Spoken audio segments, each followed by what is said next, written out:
Bismillahirrahmanirrahim. Assalamualaikum warahmatullahi wabarakatuh.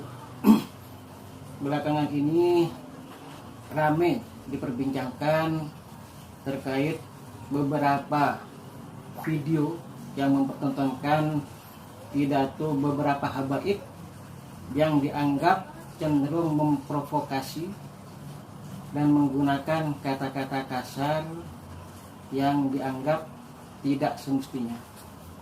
Bagaimana kemudian kita menanggapinya? Tentu pro kontra pasti ada. Maka pertama saya ingin menegaskan, siapakah Ahlul Bait itu? Ahlul Bait tentu juga terjadi perbedaan pendapat. Pendapat pertama mengatakan bahwa Ahlul Bait itu ahlul kisah, yaitu 5 orang yang pernah Rasul mengambil selendang kemudian mendudukkan 5-limanya, dan Rasul memasangkan selendang untuk yang berlima, yaitu beliau sendiri, Sayyidina Ali, Siti Fatimah, Imam Hasan dan Imam Husain. Ini ahlul kisah. Inilah yang dimaksud dengan Ahlul Bait, yang kemudian Al-Quran menegaskan innama yuridullah yudhiba ankumur rijsa ahlal bait. Nah, ini tentu pendapat yang paling kuat dan tidak ada perbedaan.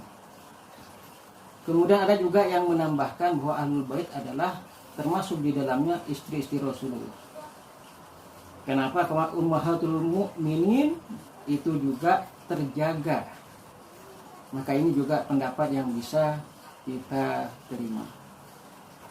Ada pendapat yang mengatakan bahwa Ahlul Bait adalah anak cucu Rasulullah dari jalur Sayyidina Hasan dan Sayyidina Husain.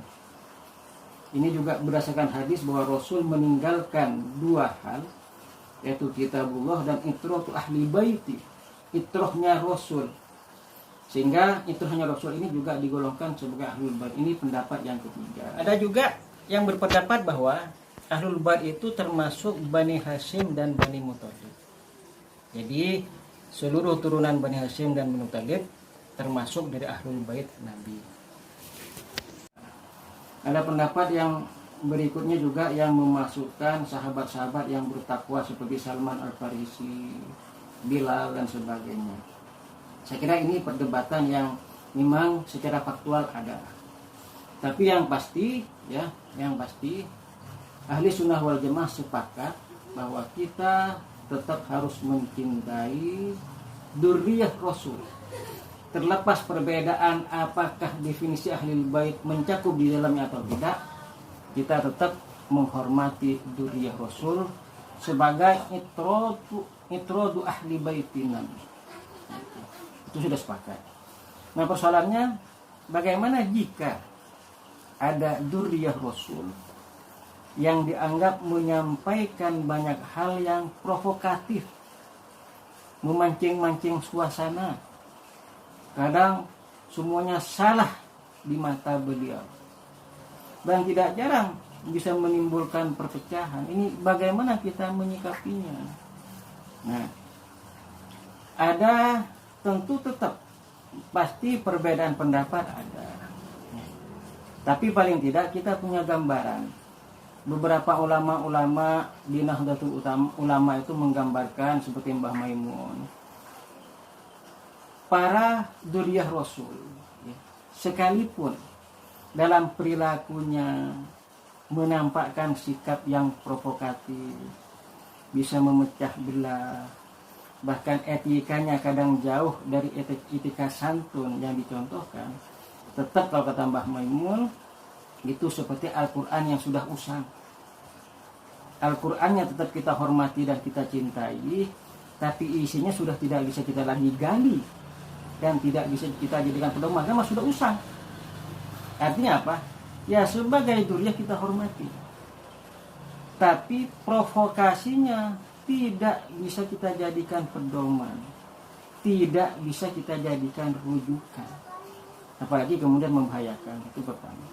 Ada juga ulama-ulama di Nahdlatul Ulama yang menggambarkan bahwa dzurriyyah yang seperti ini, habaib yang seperti ini, itu seperti tangan, anggota badan atau kaki yang terkena najis. Kita ada anggota badan terkena najis, Apakah anggota badan kita buang? Tidak. Tapi tetap kita harus bersihkan anggota badan itu agar kita bisa menggunakannya untuk sholat misalnya. Kita tidak membuang anggota badannya, tapi wajib kita membersihkan dan mensucikan anggota badan. Kalau tidak, ya kita nggak bisa sholat, karena tidak suci lagi dan tidak bersih lagi. Gitu. Nah, kemudian ada yang paling prinsip, ini harus dipegang. Ini disampaikan sendiri oleh Durriyah Rasul, seorang ulama, seorang dari kalangan habaib yang menjadi rujukan ulama-ulama dunia. Ya. Bahkan beliau termasuk dari min aulia, ya, yaitu Sayyid Abdullah bin Alawi Al-Haddad. Nah, Sayyid Abdullah bin Alawi Al-Haddad ini punya kitab namanya Al-Usul Al-Ilmiyah wal Usul Al-Hikamiyah. Nah, dalam kitab itu beliau menjelaskan tentang perilaku Durriyah Rasul yang dianggap berlawanan atau menyimpang. Nah, beliau memberikan tuntunan bagaimana cara menyikapinya. Ya. Mencintai Durriyah, menghormati Durriyah itu adalah perintah. Kenapa? Karena Allah menegaskan dalam Al-Quran, Kul la as'alukum alaihi ajra illal mawaddah fil qurba. Tapi ketika menyimpang gimana? Nah, kata Sayyid Abdullah bin Alawi Al-Haddad, ya, beliau menegaskan, yu'abdimuhum min ghairi uluwin wala israfin. Boleh kita mencintai, dan memang harus mencintai, tapi jangan berlebihan. Tidak boleh berlebihan dan jangan melampaui batas. Kenapa? Sebab Durriyah Rasul adalah manusia yang tidak maksum. Kemungkinan bersalah ada, tapi tetap sebagai Durriyah yang zatnya nyambung ke Rasul, kita hormati dan kita cintai. Kemudian kalau kita melihat penyimpangan-penyimpangan, entah bicaranya provokatif, kadang kata-katanya kasar, kotor, gimana?